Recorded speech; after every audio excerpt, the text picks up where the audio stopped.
भैया light of कर दीजिए।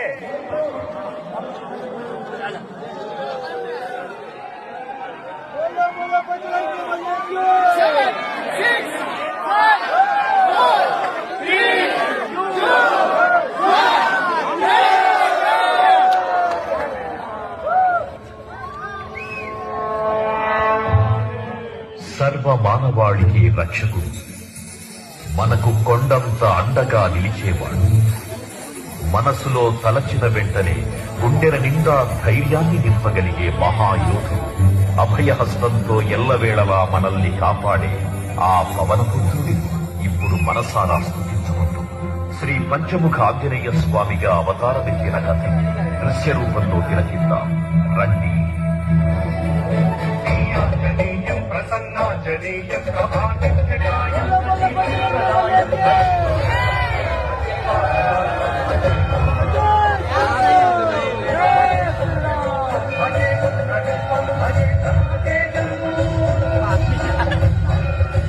అది రామాయణ మహాయుద్ధం, శ్రీరామచంద్రుని సారథ్యం వానర సైన్యంతో విజృంభిస్తూ లక్ష్మణస్వామి తనతో పోరాటం చేస్తున్న రావణుడి కుమారుడు ఇంద్రజిత్ తలని బాణంతో ఒక్క వేటుతో వేరు చేశాడు.